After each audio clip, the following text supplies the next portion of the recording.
You don't have to be good. Mary Oliver says, and I hope she's right, you don't have to be good. What a relief. Oh, I remember hearing those words for the first time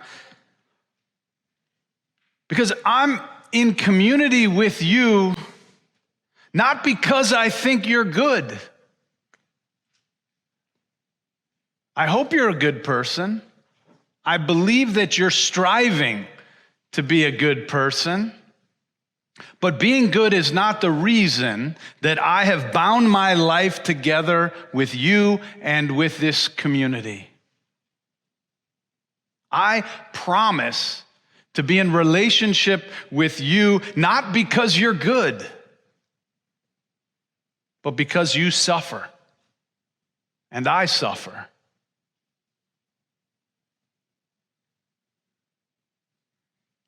Because we need each other. Now, needing others is not very fashionable these days. We're told we're supposed to be self-sufficient and independent. We can sit back with our phones, smartphones, and our computers and take care of all of our needs. We can have friends far away and be islands unto ourselves. It's just not fashionable to say, I need you, and you need me, and that we need one another. It's not fashionable to say that I'm in pain and I need help. But it is our suffering and it is our need that unites us, and it is our caring more than our character that will save us. Tara Brach, who's a well-known Buddhist teacher, you may not know, if you know her, you may not know that she grew up Unitarian Universalist, and she teaches her classes in the River Road Unitarian Universalist Church in Bethesda, Maryland. She has a wonderful podcast full of great stories and wisdom and meditations, and I recommend it to you. Recently, she told a parable about prickly porcupines. She said it was the coldest winter ever. Many animals died because of the cold. The porcupines, realizing the situation, decided to group together. They covered and protected themselves and one another, but the quills of each other wounded their closest companions. And even though they shared their heat with each other, they hurt one another. After a while, they decided to distance themselves from each other to stop being wounded. As they did this, they began to die, alone and frozen. So they had to make a choice, either accept the quills of their companions or disappear from the earth. So they decided to go back to being together. This way, they learned to live with the little wounds that they caused by being in close relationship with their companions. But the most important part of it was that the heat that came from the others that enabled them to survive the coldest winter yet. These are cold times. Some say this is the coldest winter yet in America. People are stressed out. More people are going to therapy, taking antidepressants, looking for ways to try to uplift our moods. Brock says that the understanding that we get from this parable is that it's inevitable that we have clashes in needs when we're in a community. We prick each other, and it's universal, and even the best and closest relationships we have hurt in them. We have misunderstandings, and we have histories that play out with each other. The more raw our wounds, the more sensitive we are to the pricks that are given. But the greatest successes and advancements have come from our abilities to collaborate and to be together as a community through the pain and towards the possibilities. But sustaining connection in community with other people is not easy. I share with permission the story of a woman who came to see me after 2 years of staying away from this church. She wanted me to know that I had really let her down at a time when she had thought that I'd be there for her. I felt awful. I hate letting people down. I hate hurting other people, especially people I care about, especially people I'm in relationship with, especially people who give me their trust. She said something that I will always remember. She said, after 2 years away, I realized that my life is better off with you and all souls in it than without you. Her point was, you hurt me. You let me down, but I still love you. Except there was more than that. She was saying, you hurt me. You let me down when I needed you. And I'm going to put my faith back in you again anyway. Not because I have to, but because I choose to. My life, she said, is better with you in it. My life is richer with forgiveness in it. My life is better with this community in it. My life is better when I choose to trust than when I run away in fear or anger. She did not return to All Souls because she is naive that this place and these people will not hurt her or let her down. She came back despite the fact that we most surely could. Let's talk about covenant, our theme for this month.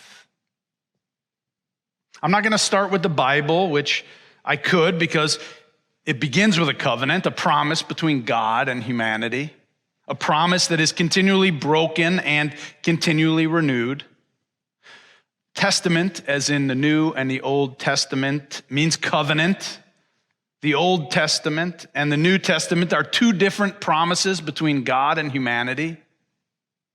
Or as my snarky Jewish friend likes to call them, the original and the unoriginal covenant. But I'm not going to start there. And I'm not going to start with the Mayflower Compact, which is another covenant or a sacred promise. It was made between a disparate band of immigrants or invaders, depending on your point of view.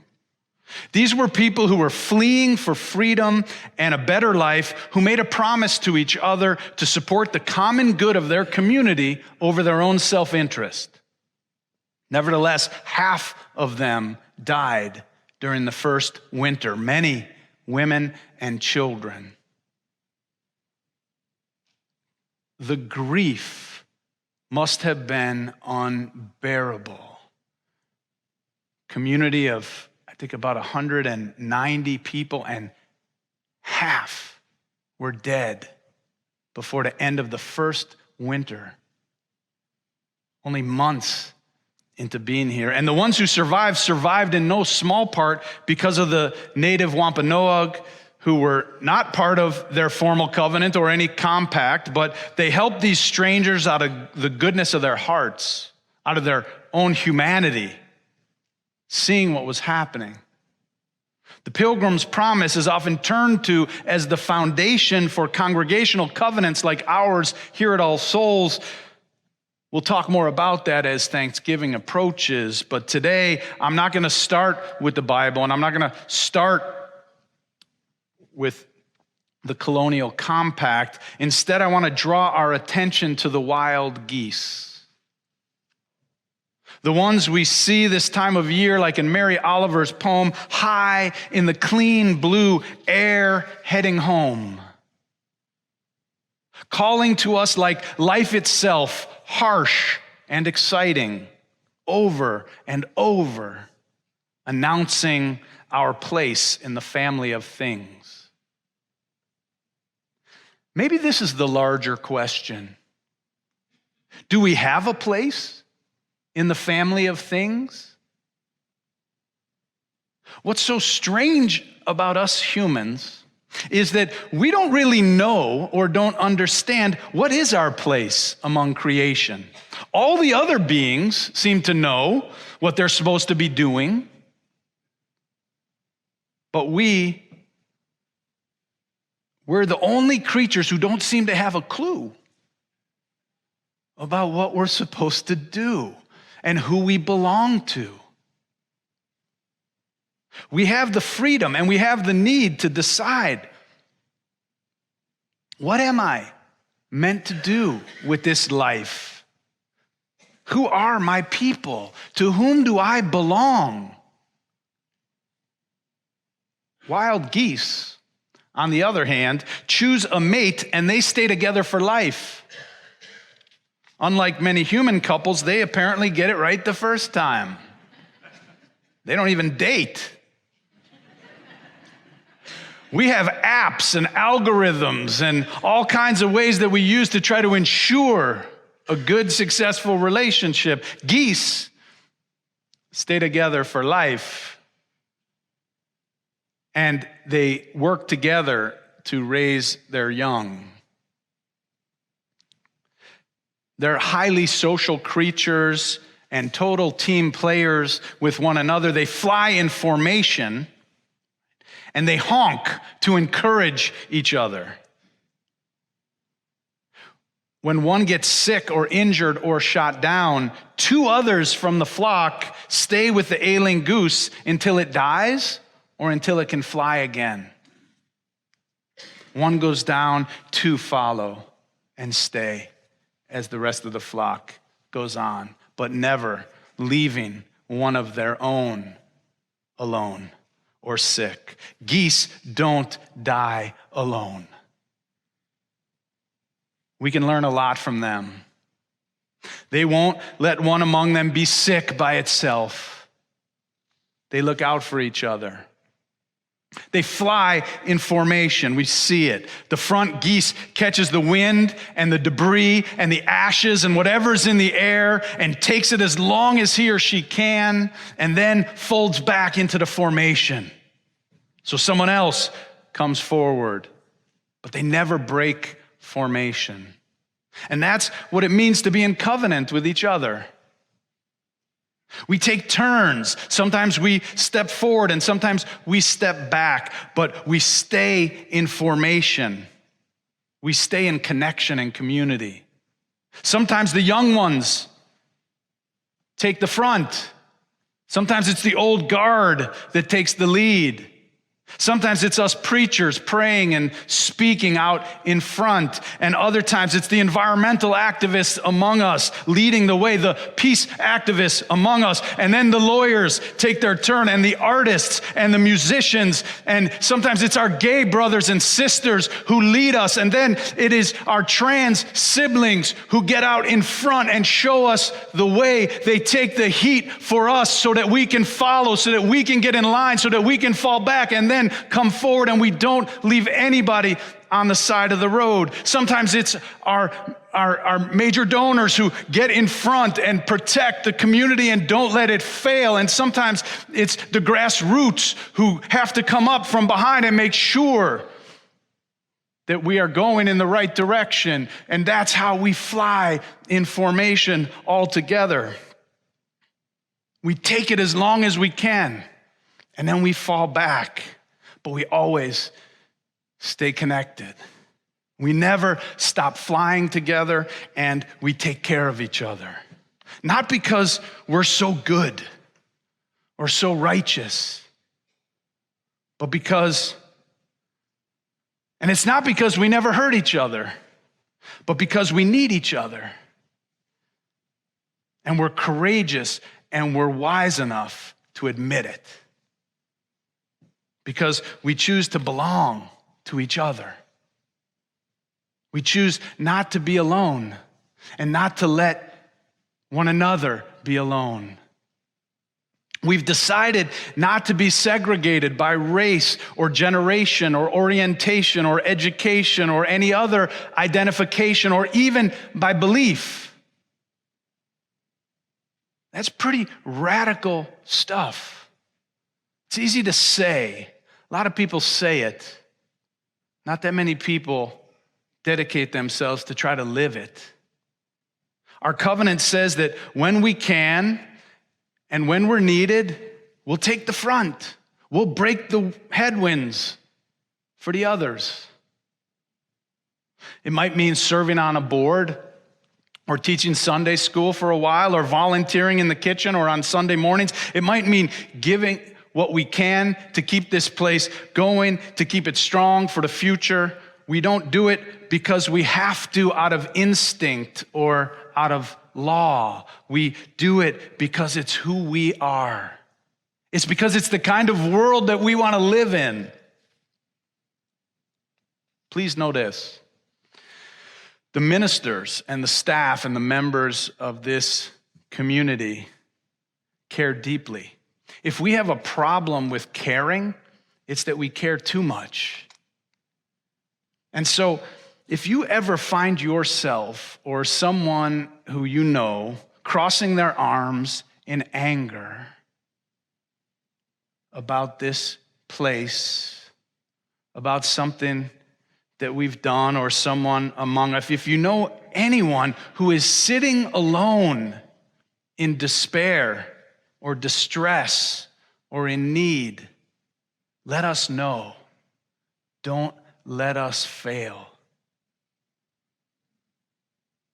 We miss things, we make mistakes, but we never turn our backs on anyone intentionally. We never let someone suffer alone on purpose. Marriage is a covenant. It's a promise that someone makes with another. And community is a lot like marriage in some ways. I know my wife prefers it if I can read her mind. If I can be perceptive about something that she wants or that she needs before she has to tell me. She'll say, I don't have to tell you what I want. That totally takes away from the experience. I want you to know. I want you to see it. I want you to want it. And this is not gender specific. I know that if you're in a relationship, you know how this goes either way. And I agree, it is better. It does feel special when somebody anticipates and sees and can do something without being asked.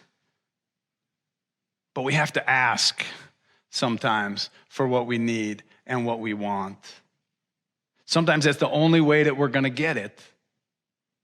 After 20 years of marriage on our good days, my wife and I remember that neither one of us wants to let the other person down. And we truly want to make the other one feel fulfilled and happy. And so sometimes we have to ask. Sometimes, more often than not, we have to assert what we need.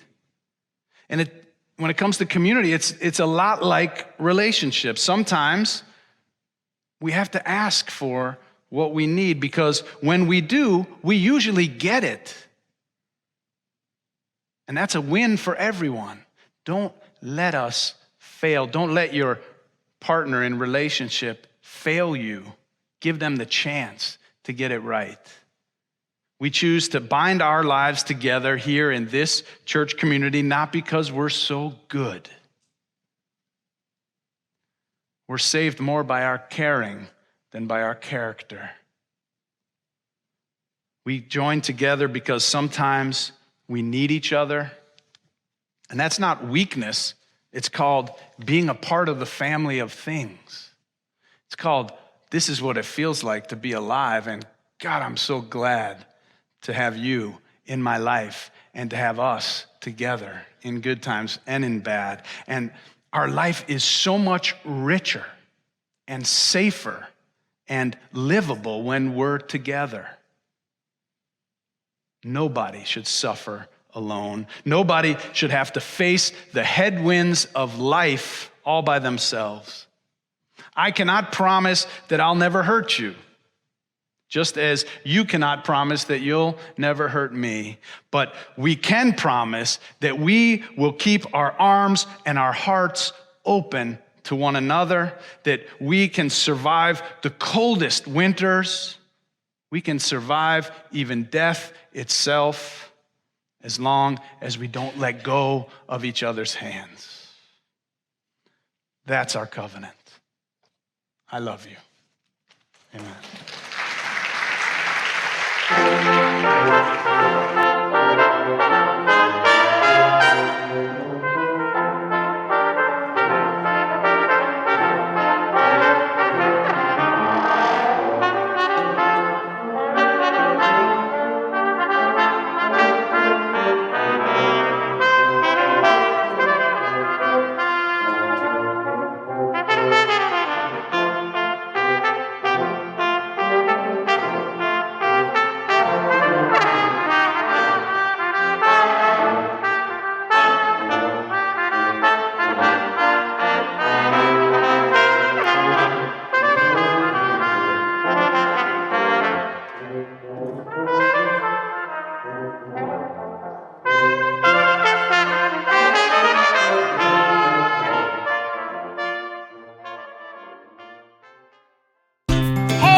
We're so happy you're visiting with us online today.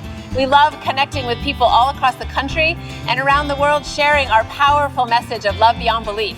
There's something new happening here. You can now join All Souls as a virtual member.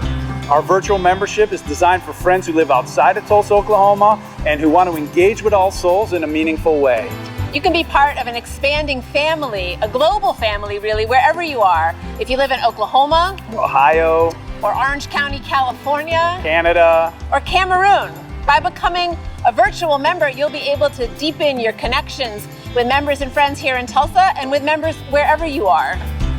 Each week, you'll receive special All Souls content tailored for you, our virtual members.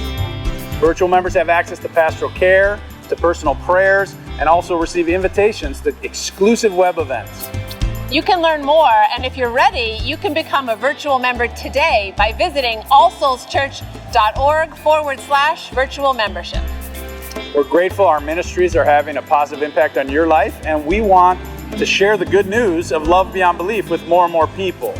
So no matter what, we need your support to keep this ministry growing and thriving, so please consider making a gift today. You can do so by texting LOVEBB for Love Beyond Belief to 73256, or simply visit our website. You are a blessing in our lives. May you be blessed and be a blessing.